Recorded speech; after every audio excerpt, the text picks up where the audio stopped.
Processing is a framework that has been designed with a strong emphasis in creating rich visual outcomes. Processing not only has influenced the Arduino IDE and programming language, but it also works very well together. In this lecture, I will introduce processing, the language. Processing is an open-source programming language initiated by Ben Fry and Casey Reas and developed by a team of volunteers. Processing is an excellent choice for people that wish to learn how to program and has an extensive graphics library which makes it ideal for visual artists or anyone wanting to create visually rich applications. Why am I including processing in this course? Because processing works very well with the Arduino. With processing, we can create standalone desktop applications that interact with the Arduino via a serial communication channel, such as USB TTL and Bluetooth. Processing opens up a whole array of possibilities that are worth considering with a very low barrier to entry. Let's get started. Hi.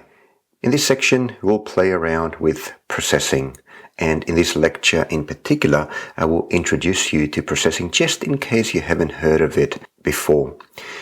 Processing, according to its creators and its authors, is a flexible software sketchbook and a language for learning how to code within the context of the visual arts.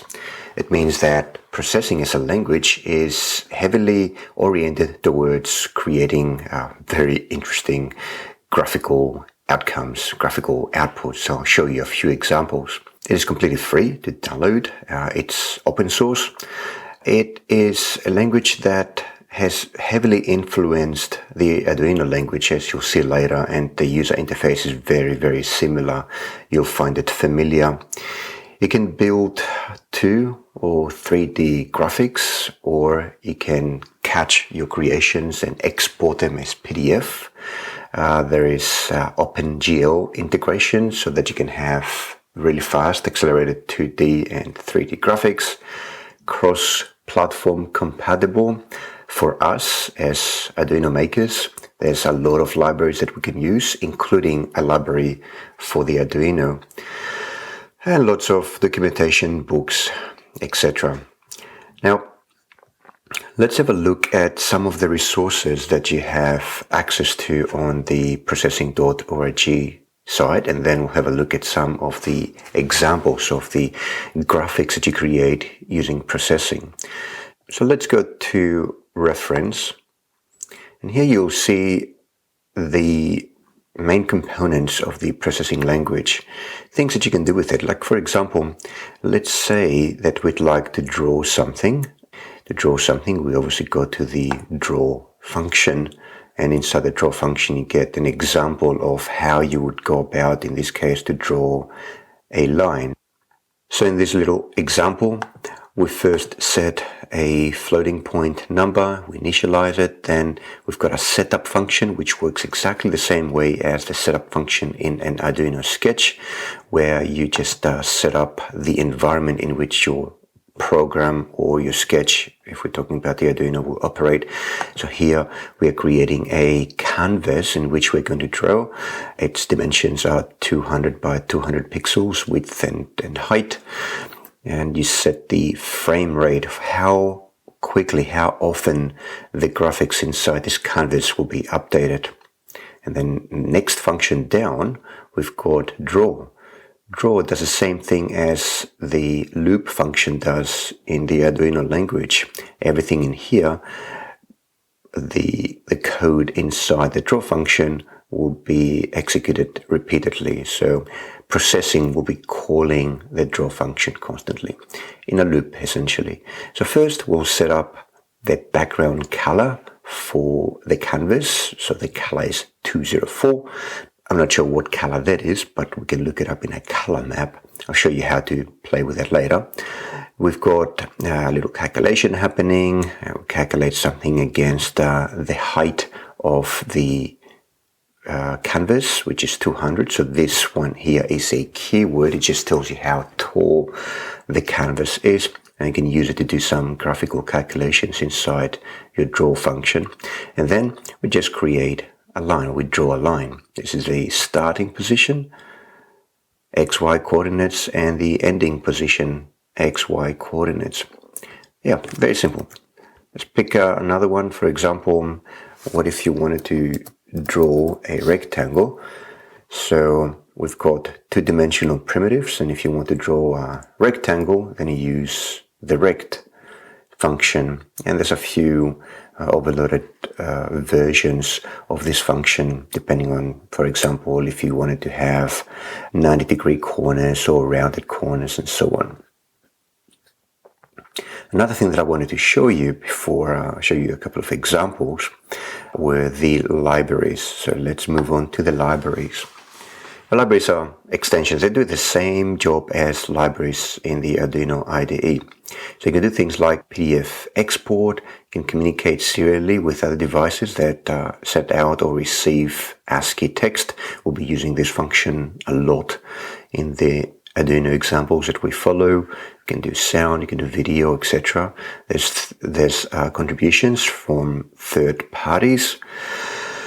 But the one that I want to bring to your attention in particular, maybe I should search for this. There you go, down here, is the Arduino. So in the Arduino Firmata extension,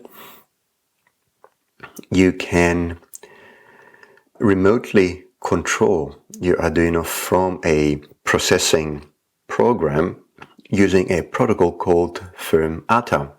Again, I'm going to show you this later. It's one of the demos that I want to do. And the idea is that you upload the Firmata sketch on your Arduino, which implements the protocol, and then you can interact with the equivalent processing application and do things such as read the states of the digital pins or analog pins, or change the state. So you can turn a pin on or off, or you can write a PWM value and so on. So these are the things that you can do with the Firmata library for processing. Another interesting library is the Leap Motion library. So the Leap Motion is this device here. It's basically a 3D scanner. It's connected to your computer via a USB port, and it's able to capture gestures that you can form with your hand, and then translate those gestures to instructions that your computer can understand. So, for example, a gesture like this would indicate to the browser that you'd like to go to the next page or something like that, to the previous page, or you can control games or other devices like that. It's a very interesting user interface for a computer. So with this in processing, you can get input and then you can create graphics based on that input, or just implement your own functionality, your own control functionality. And an interesting concept or interesting idea that you can perhaps take on board and figure out what is it you can do with it is to use a Leap Motion device as an input to a processing program that then controls an Arduino through Firmata. So you could control an Arduino gadget using hand gestures based on the Leap Motion. Another possibility is Mayo. So Mayo is this device here. Again, it's a new kind of user interface for computers. And the idea here is that you can see inside this bracelet, there are small sensors. And the objective is to wear this on your arm, and those sensors will pick up the muscle electrical activity and translate that to a movement. So the Mayo bracelet will be able to, for example, detect that I'm moving my hand in this way, or turn it around, or it can even detect individual finger movements. So all those things can be translated to input to a processing sketch, which again, through processing, you can control an Arduino through firmata. So I'm not going to cover all these possibilities as examples because I want to just concentrate on firmata and then on processing with the Arduino specifically, but I'm just mentioning all these as additional possibilities and things that you can try if you are interested in things like the Mayo armband and the Leap Motion device. And of course, there's many other libraries here. Again, I encourage you to have a look at them and see if anything resonates with you, perhaps useful for exciting projects that you're working on. All right, let's have a look at some examples that artists have made before we go on to do the installation step, which is very, very quick, and then try a few examples of our own demonstrations. So here is the exhibition page. Let's pick the first one in the list. I'm not an artist myself, so obviously a lot of art that I see just doesn't make much sense to me.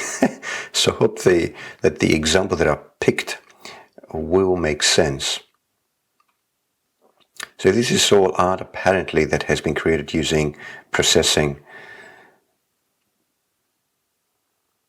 So generative drawing. So basically this artist created a program in processing, and then the program, after it finished execution, had generated this drawing here.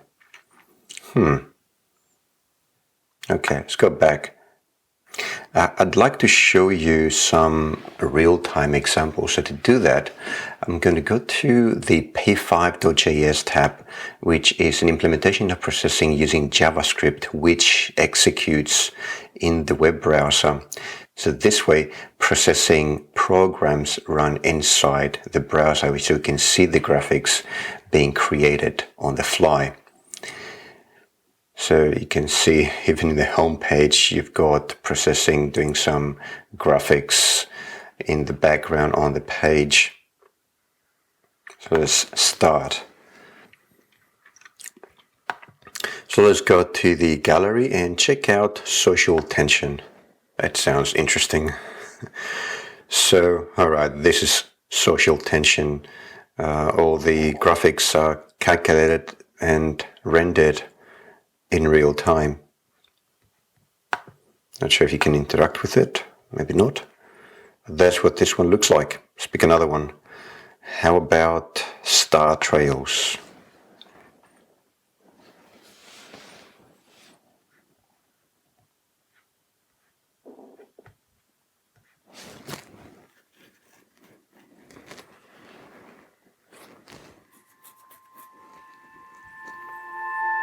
Looks like this one has music as well. Okay. Nice. So, walls of stars analyzed using fast Fourier transformation. 512 stars are drawn over the course of the song, each star representing a different analyzed frequency wave.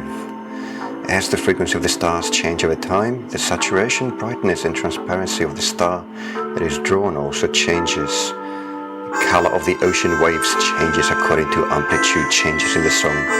Wow.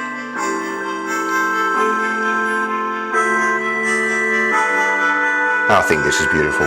Really nice work. It's hard to believe all this is done in programming.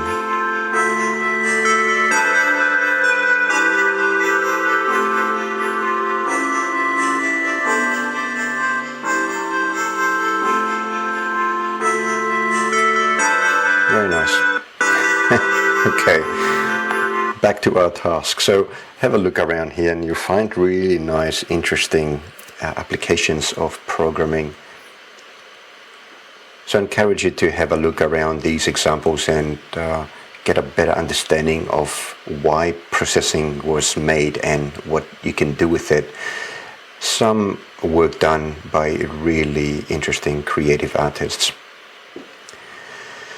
Okay, so I hope this gives you a good grounding so that you can understand what processing is. Let's move on to the next lecture, which will be very brief, and I'll walk you through the installation of processing on your computer.